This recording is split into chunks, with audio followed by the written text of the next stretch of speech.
Now then, I'd like to bid everyone welcome. Welcome to Dr. Mongkuo's class, and also welcome to Mr. Taboo's class as well. Thank you very much for spending some of your class time with us. Now then, I'm Rollinda Thomas, and I happen to teach art education here at Fayetteville State University. Now, we happen to do some research regarding the question, excuse my voice. We happen to do some research regarding the question of HIV awareness and what we could do to possibly be able to raise HIV awareness. Ultimately, it's looking at activism in the arts and what ways that we can use the arts and creative thinking, critical thinking, to be able to improve people's health and improve the quality of their lives, which is basically one of the highest goals that we can have in the arts or any profession. Now then, we happen to have some wonderful Fayetteville State University students to participate. Some of you, a few of you may actually be with us right now. Also, Mr. Group was a part of this project, Jonathan Chestnut, Denise Payton, our wonderful choir director, myself, and Dwight Smith, our painting instructor. Now, each research project deals with some type of problem, and the problem that we're looking at right now is the HIV virus, the human immunodeficiency virus, which can ultimately lead to AIDS, the acquired immunodeficiency syndrome. Now, the immunodeficiency syndrome basically attacks the immune system. So it may not be AIDS specifically that affects your health so severely, but it weakens your immune system to the point where other infections, other diseases, other health problems can become overwhelming. And so it weakens our immune system, and that's how it does damage to us. Now, AIDS has been known to, or is believed to have attacked or affected as many as 1 million Americans right now. As many as a quarter of those people are estimated possibly not to know that they have it. So that's why we really want people to get tested. We really want people to be as aware as possible. Now, this is according to estimates from the Center for Disease Control, that's the CDC in Atlanta. Now, a further problem that we wanted to view is this, that African Americans right now constitute approximately 13% of the national population, but in terms of HIV infections, they account for 49% right now of HIV/AIDS patients. And so that's a huge disproportion in relation to the number of the population. And so the question is, why is this? Now, certainly it's also a concern for virtually every group. Every group is affected to some degree. But we wanted to look at why is this happening to any group of people, and what might we be able to do to try to raise awareness. So, we have a problem, and now there is a strategy that we hope to implement for improvement. Namely, trying to increase awareness of some of these risk factors and some of the preventive measures that people can take to be able to decrease the spread of infection and hopefully to end the spread of infection. Now, in our research project, which actually took place last spring, 77 Fayetteville State University students in many different arts disciplines. They didn't necessarily just have to be art students, but they were people who were taking some type of art or music course. And they happened to participate in 2 anonymous surveys. Of course, their identities were kept very secret, and even those of us who were researching didn't know who filled out which survey which way. So a person's privacy is sacrosanct in research, and it should be. Now then, there were 3 things that the surveys were looking for. Number 1, a person's knowledge regarding HIV/AIDS. Number 2, what were their attitudes towards people who were living with HIV/AIDS. And number 3, what were their personal choices regarding the risk factors of HIV/AIDS? Did they happen to take part in safe sex, for instance, or preventive measures? Now, in research, you often have an experimental group and a control group. Here's how the research worked. We wanted to look at the possible, the potential impact of the creative arts to try to raise people's awareness. When we have a person to engage in some type of art project, usually you're not just drawing a picture without thinking about it. Usually you have a lot of deep thought that goes into it. You're engaging your critical thinking. You're thinking about how you want to present your point of view and what statement you want to make. And so in many cases, people are thinking very deeply about that product that they're going to produce. Now, if they were thinking that deeply about the subject of HIV/AIDS, and they happened to do their own research about it, or they were dealing with their own experiences or people that they knew and they're speaking from that experience, then how much would they be affected by it? How much would they learn from that experience? That was the question. So some students happened to choose to participate in some type of creative work about HIV. And I say creative work because they didn't have to just do one type of artwork. They had freedom. Some people could choose to do a painting if that's what they wanted. Some people preferred computer graphics. Some people wanted to write poetry. Some people wanted to engage in some musical performance. Some people wanted to do something different. And so it was up to them, a photography project, for instance. So it was up to them what they chose to do. Here you see some of the ladies singing the main attraction with Denise Payton. And they happened to choose to sing a particular song that was made popular in the 80s called Patchwork Quilt. And that song is meant to memorialize and honor those people who have passed on with HIV/AIDS. So they happened to perform that not only around the campus and at different workshops, but also around the community at different high schools. So that was their way of immersing themselves in a creative project. So they would be the experimental group. They're the ones who are doing something that might possibly change their attitudes. Then you have the control group. The control group would be the group that does what we normally do. There's no change in their normal activities. So they chose not to engage in art or music projects, which was fine. There's no penalty for that. Now, once they were finished with all of their activities, then both groups took the same survey again to see if there was any change in their attitudes, any change in their knowledge, any change or any growth. Now then, the results, as it turned out, were not statistically significant.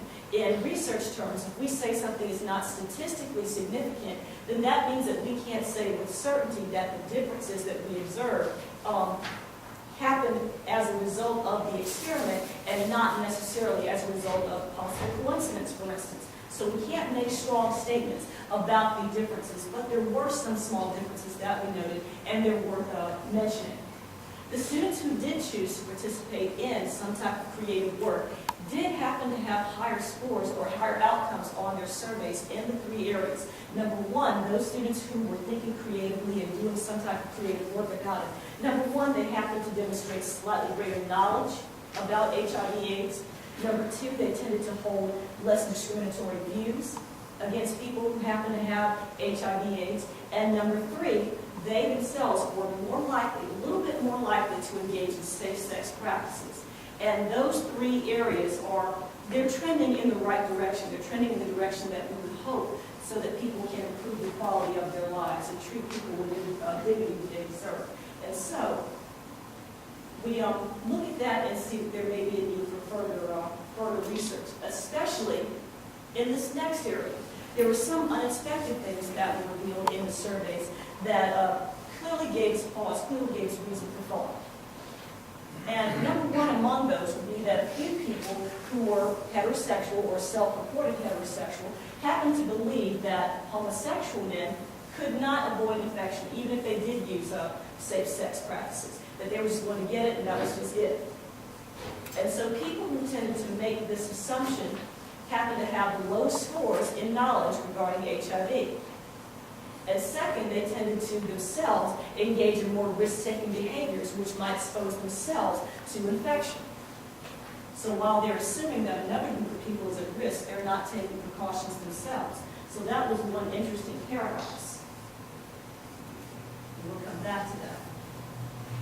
Now, the study also showed, and this is consistent with studies that we've seen around the country, there have been studies that have been done regarding people's choices, regarding risk-taking behaviors, and especially among African Americans as well, especially young African American students who right now are a very high-risk group. Now, there have been studies done by the CDC, there have been studies done in Norfolk University. There's also been a study by Dr. Maurice Mongkuo sitting here, and this research that we did basically is consistent with those, which suggested that many people, many of our young people, even though they had greater knowledge about HIV/AIDS, they still, for whatever reason, often did not engage in safe-sex practices. And so the question is, why is this? Now, the surveys happen to yield a possible answer to that question. Why is this that people are still engaging in risk-taking behavior, even after so many years, and we certainly know a lot more? Now, there were some possible factors that seemed to impact their decisions, and one was prejudice. A second was self-esteem. A third was differences in the power relationships in a person's relationship with their significant other. And in a few cases, that also involved domestic violence. So looking into that further. Now, probably the most common reason that was given for a person not using a condom was that they were in a committed relationship with a partner. But they still sometimes didn't use safe sex even if they were not sure, or even if they thought that that person was not being faithful to them. So in some cases, they would still take a risk, even if they believed that their partner might be with somebody else. Now, thankfully for very few, although some people may not be as open about sharing this type of information, even though it is anonymous, it was anonymous. But for very few respondents, there was the use of force, unfortunately, in that relationship or in the academic course. And so this person was not able to use safe sex, or they were not able to influence that decision. And so in some cases, a person who experiences violence, especially domestic violence in a significant relationship, may not feel that they have the power or the right to be able to assert their right. It is their right to safe-sex alternatives, safe-sex practices. And so domestic violence certainly seems to be a potential factor. Now, I mentioned briefly prejudice, and back to that point. The prejudice of some individuals, and fortunately our surveys show that that was not a prevalent idea at all. Very few people showed any type of prejudice in their surveys. But for those few that did, it also correlated with more risk on their part, which simply meant that some people seem to believe that because I'm not one of them, whoever they might be, because I'm not one of that group that I consider to be at risk, I don't have to worry about catching HIV/AIDS. So I don't have to take the same precautions that other people might have to take. It's not going to happen to me. I'm exempt. And so it seemed that the prejudices of a few people may actually be putting their own health and their own safety at risk. Our prejudices can be very dangerous to us. And so because of that, because they misunderstand their own level of risk, they may not take the appropriate precautions that they should, that really everyone should. So that leads us to the future. Clearly, further study is needed that would take into account these concerns, self-esteem, the existence of possible prejudices, or domestic violence, for instance. All these things should be taken into account when we look at why is it that people are making these choices, the choices that they do make regarding safe sex. But ultimately, we hope to find any way that happens to be successful in preventing or at least lowering the rate of infection among all groups. Now, we always believe in having more information. It's a great idea to get a lot of information from multiple sources, and some very reputable sources include the following. The website for the CDC.gov, CDC being the Centers for Disease Control, that's in Atlanta. You probably heard a lot about them very recently in the news because of the H1N1 virus and their efforts against it, so you're probably seeing the CDC in the news virtually every day. Second, the Mayo Clinic has an excellent website regarding HIV/AIDS, the treatments that are there, the symptoms, and so forth. Also, there's another government website, www.aids.gov. And once again, another excellent site that gives us information about the origins, the treatments, the symptoms, and the spread of it. And of course, I'd like to thank all of you for coming out to be a part of this presentation and discussion. These are some of the faculty members that happen to work on this. You see on the left, Louise Payton, our wonderful choir director. Also, who's that fellow right there? That's Mr. Shane Booth, one of our wonderful instructors in art. Myself, Dwight Smith, and also Jonathan Chestnut. Now then, that said, I would love for us to open up a discussion among ourselves about any concerns people might have, any experiences that people might have. This is a personal thing for me because I've known people who have lived with HIV/AIDS. I've known people who have passed on from HIV/AIDS. So it's personal for me. I have a great concern about that. And I have a great concern about trying to prevent it in the future for anyone and to improve the quality of life for anyone who lives with it. And so I would love to open up a respectful dialogue because people are going to have different perspectives and we want to respect that, but we also want to get out as much information as possible. So I'd love to open up the floor to questions or comments and you can address them to myself, Dr. Mongkuo, and Mr. Booth. To stimulate the discussion, I would like to add my little 2 cents in. I got involved in this in a very interesting way. First was because, as I mentioned to you in class, I had always stayed a long distance away from this. I'm a married man, I have 2 beautiful children, I'm a professor, not smart enough. I have a stable career going, everything is perfect. I don't go around messing around.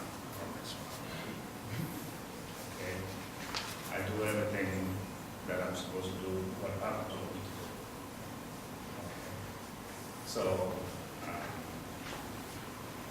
why should I get involved in this? It's an attitude that generally people are having out there until something happens. What happens? It hits home. And that happened to me. I lost 3 of my relatives in the AIDS. I have 4. 3 younger sisters, an older brother, and now another older brother is living in Ukraine as we speak. So that got my attention. That got my attention. And they died in such quick succession.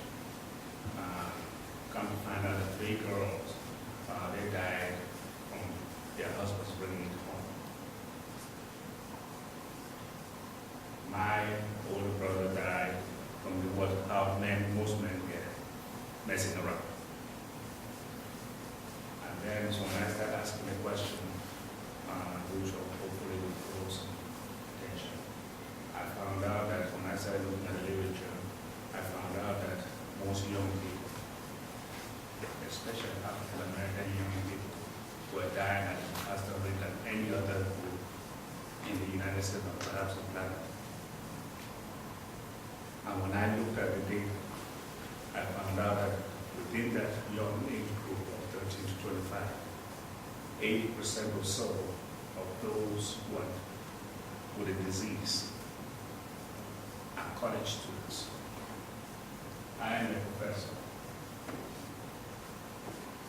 My primary responsibility, I chose this profession not because I love money. There's no money if you want to be a professor and you're going in because you want money, you want to make money. Turn around and make a U-turn and find some other profession because there's no money in it. I chose this profession for the love of knowledge and for the love of bringing a next generation of people who will contribute to making the world a better world than what we inherited, our generation inherited from our parents, and what we have lived through. Even if it's a little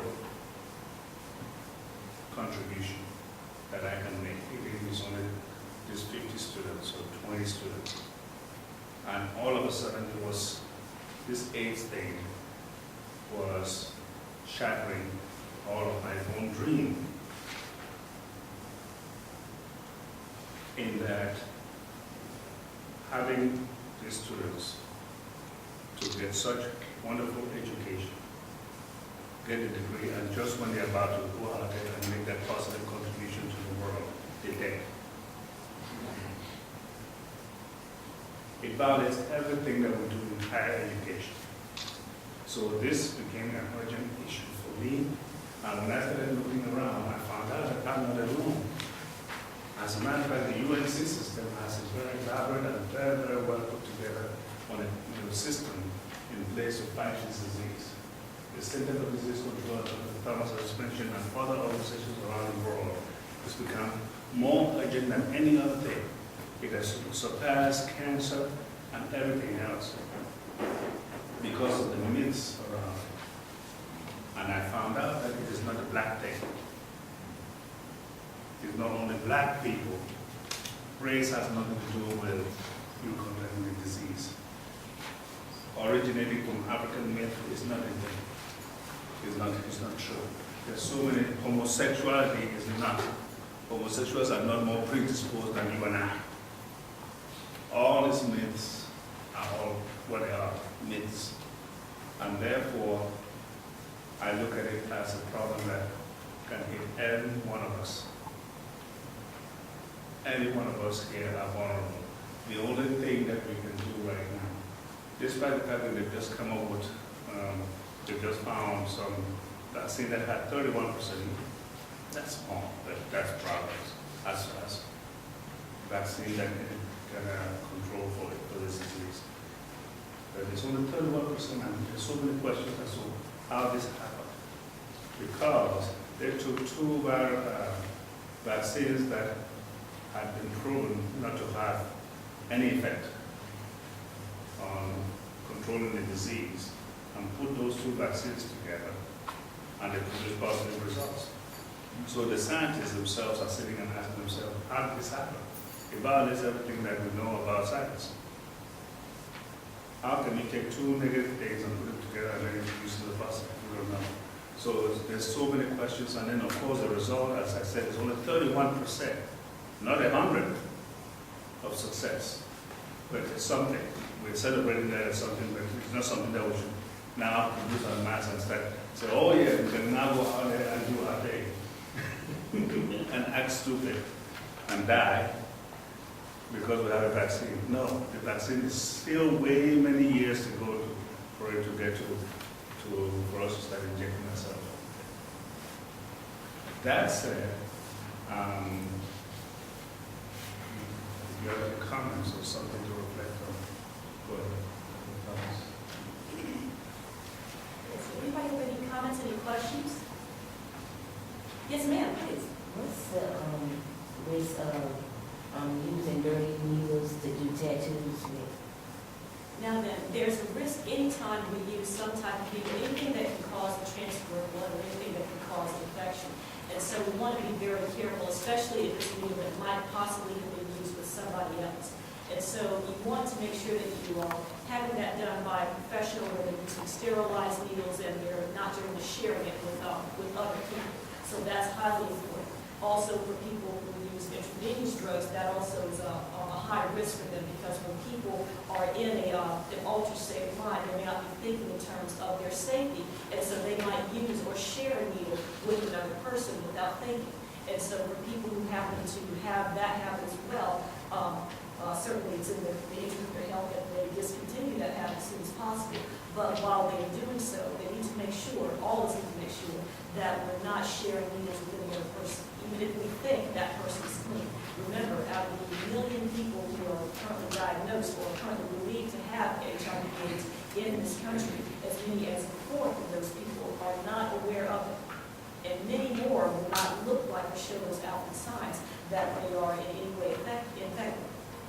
Excellent question. And that's the people that you have to watch out for. People that know they have HIV/AIDS are usually on medication, and their viral levels have dropped, and so it's harder to transmit the disease with them. It's the people who don't know it, and a lot of times before you get a positive test that you take, your body builds up so much virus in it that just one little tiny drop of blood will transfer into you, and you will get it, even though that person isn't testing positive. And so it's the people who have it, don't know they have it, they are the people that are causing way more havoc than the people that know they have it. not just because they're being stupid, it's just because it's the way the virus works. It builds up in your body so much. And once you are found with it, then it calms back down. And it can be in your body for 10 years and you wouldn't know it. But it's that initial building up of the antibodies and stuff in your body that all of a sudden, bam, you don't know you have it, you go have sex with somebody.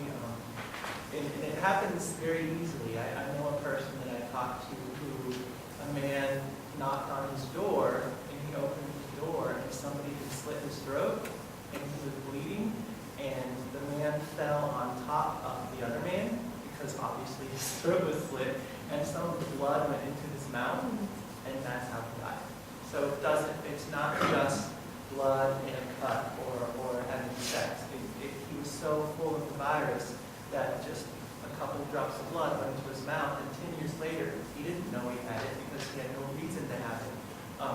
He had full-blown AIDS because he didn't realize that he had it. So detection is getting tested is the big thing here, and that's kind of what we want to do with this body of work, is even if you're not doing risky behavior, to go and test it because you can live a completely normal life with it. You can live 80 years old with it if you get tested and find it in time. If you wait until it wreaks havoc on your body, your lifespan is drastically cut into like 20, 30 years. So it's a big deal to go get tested. And just follow to what Mr. Booth just said, within that study that was done to find out the prevalence of this disease amongst college students, what they found out was that a very high percentage again of college students find out about that they have HIV. Those who were tested find out about that very late. Most college students walk around, they don't know that they have the disease, and most of them don't really care to go get tested. And so before they could find out that they got tested was when they actually have moved from just having the HIV to what? To have full-blown AIDS. And between that period, who knows how many people they've infected among their group. And so that again speaks to the importance of getting tested. And again, that's around the two things: ignorance. I could say ignorance. We're college students, we're here to have fun, 4 years, and that's our fun, And then the second thing was the taboo, or the taboo that surrounds getting knowing of your HIV status. And then the third thing that is involved is the fear of knowing. Most young people don't just want to know that they have it or they don't have it. They're afraid to get tested because of that. Now, hopefully this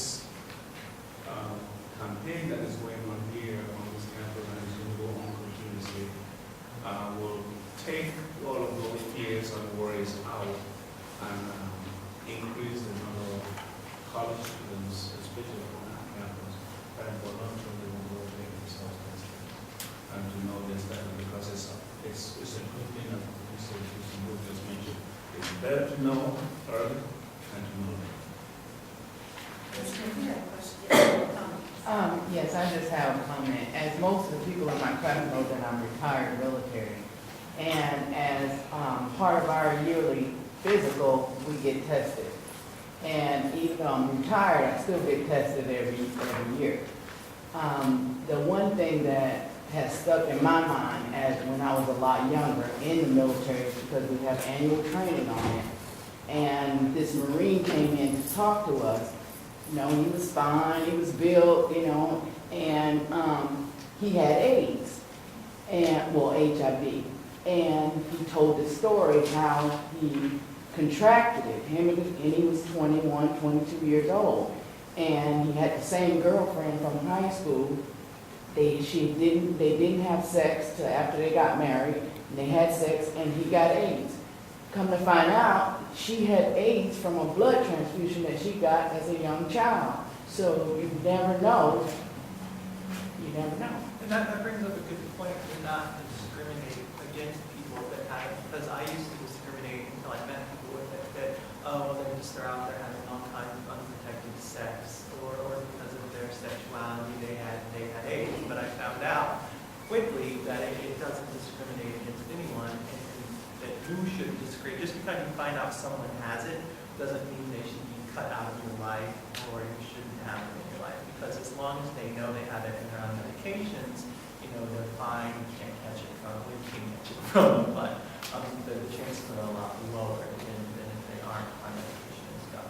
And so don't discriminate against the people, because you never ever know. Like my friend that got it from the man falling on him. That's how he got it. He wasn't out there being promiscuous or anything. And so you should never ever think you know how that person got it, because there are so many stories like the one she discovered. It's just an innocent person gets it and bam. Exactly. It's important, of course, we ought to treat everybody with dignity at all times, in any case, and we want to make sure that we are as careful as we can be. Now then, for people, if we have friends, family, loved ones who happen to have it, it's thankfully it's not aerosolized like say a flu virus might be, where a person can cough and can get it. So it's not something that is very easily transmitted. And if anything, we probably are have greater concerns about us, because if we give them our full, for instance, it can have much more severe consequences for them because of the potential for a reduced immune system. So if anything, we're the ones that are more dangerous to them in most cases. So we definitely want to treat people very well. And that does bring up a couple of myths, for instance. If I may bring your attention to this green artwork.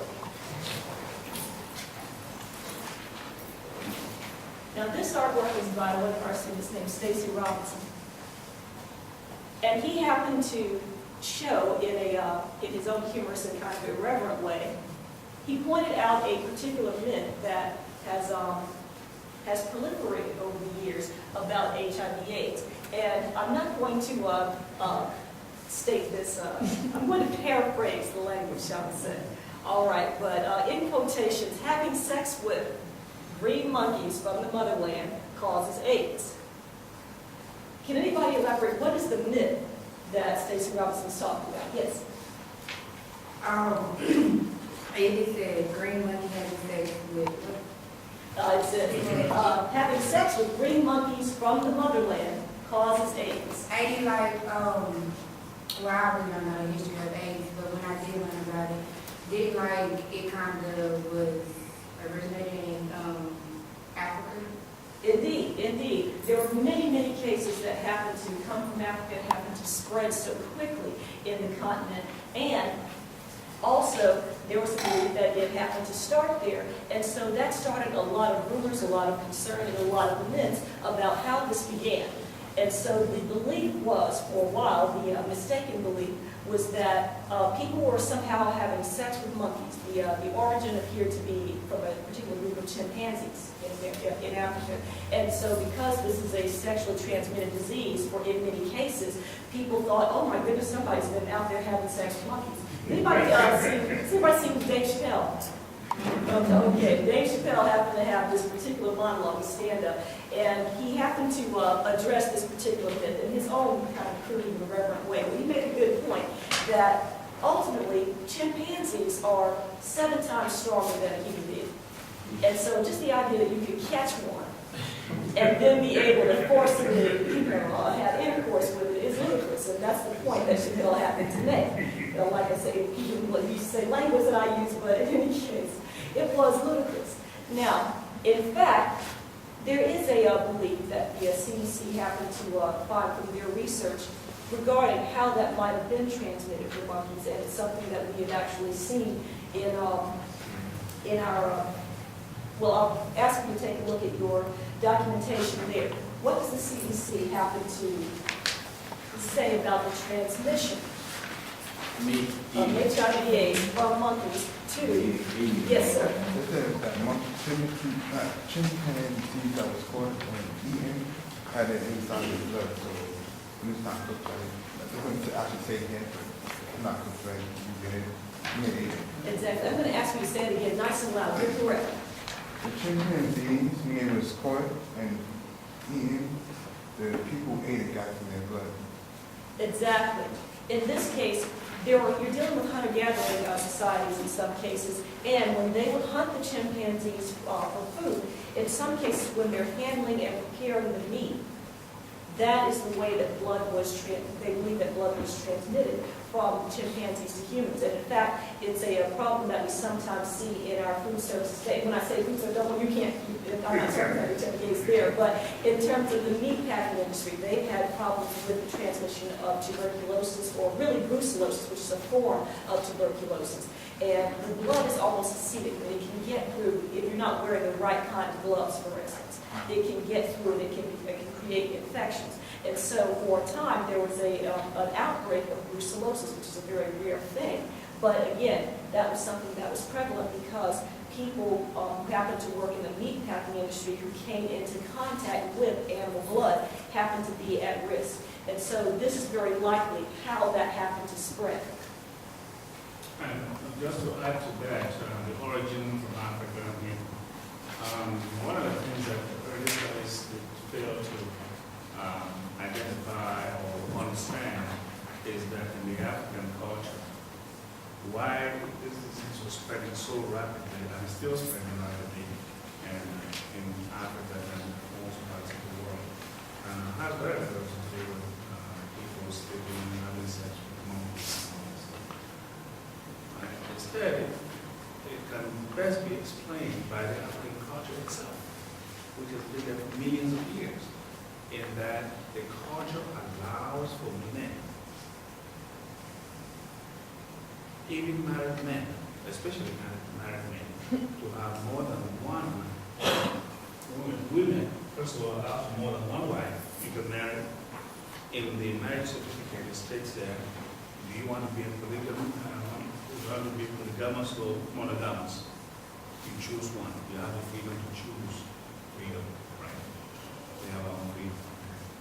So most men, as a matter of fact, if you go and choose monogamous, your relatives look at you like something's wrong with you. So almost 98% of the men, 99% choose what? Polygamous. That's the first thing. The second thing is, even if you chose to stay, even that's your option, you can go ahead and marry down the road more than one wife. Even if you chose to stay monogamous, that's after the one wife, the culture allows for you to have concubines on the side. And as a matter of fact, in some tribes, even as we speak today, you are looked upon by your peers of less of a man, and even your wife or wives, if you do not have those concubines inside. And so when this thing came out, you can just imagine how quickly it would spread. For just one man seeing me being with a concubine who is what? Infected. He would spread to all 5 concubines and his wife, and then those concubines are not obligated to do what? To stay only with that one man. They might have but a man who they are playing concubine for maybe 4, 5, 6, 7, 8, 9, 10. As a matter of fact, some women decide to stay and not marry because they want to have that freedom. So that's where this thing, how this thing spread so fast when it broke out in the 80s and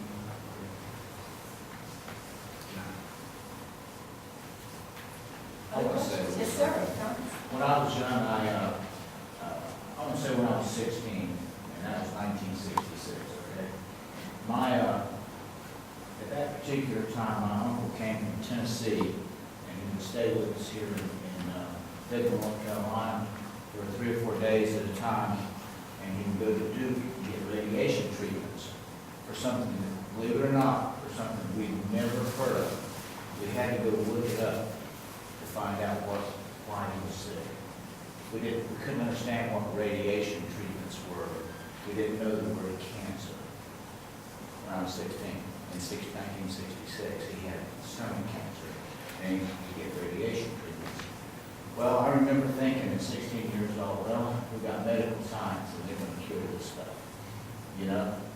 And then A little while before that, even my father died when I was 12 of a heart attack. And he was in his 40s. And he had 9 brothers and sisters, and all of them were dying of heart attacks. And then it came out, you know, I learned that the most obvious way to have a heart attack is if your family has heart disease in it, or if the family has cancer, you're going to get cancer. You know, and I'm like, well, medical science will take care of this. But in my lifetime, since 1966, everything has gotten more prevalent. Don't right now sit here and think that you have a safety in the medical field that's going to take care of this problem. They can help you, and there's been things that have made it better, but everything that I know of that the medical profession does in any kind of disease allows you to live with the disease. It never cures the disease. There's no cures. As a matter of fact, all the research that's being done has been done on cures, I imagine, with HIV as it is with everything else instead of prevention. You know. And so I would just encourage everybody here today not to maybe think about something exterior that's going to take care of this problem for you and address it personally yourself. And that's the way you're going to get the victory over HIV or whatever else it is, by being personally responsible. As I say, prevention is better than cure. I promise you. It's very difficult to cure something because it's easy to prevent if you just act responsibly. Does anyone else have any other comments or questions? Fayetteville is one of those locations, the jurisdiction that has a very, in the state of North Carolina, has one of the highest rate of HIV/AIDS. It was even on Oprah. They did a study on it, a show on it. One of the towns around here, it might have been, what's the town on the way to Raleigh? I don't know, but they did it. I mean, it's so prevalent around here that they opened the story, 48 hours to the stories about how there are small towns in North Carolina that are full of it because everybody's sleeping. So the idea isn't to scare people, but to make people aware and to hopefully encourage you to make sure that you are doing what you can say. And so regardless of the relationship that you happen to be in, certainly there's never an intent on our part to judge anyone or judge any culture or judge anyone's practices. But the important thing is that whatever practices you choose to engage in, please do be safe. Love yourself, love your partner enough to get tested. Love yourself, love your partner enough to be safe. And so I want to leave you with that thought. Thank you very, very much for your time, for being here. Okay, we'll just take a quick walk back.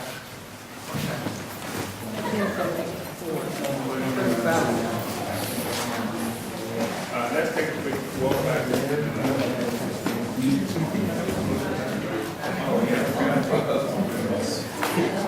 My class go back down to the classroom.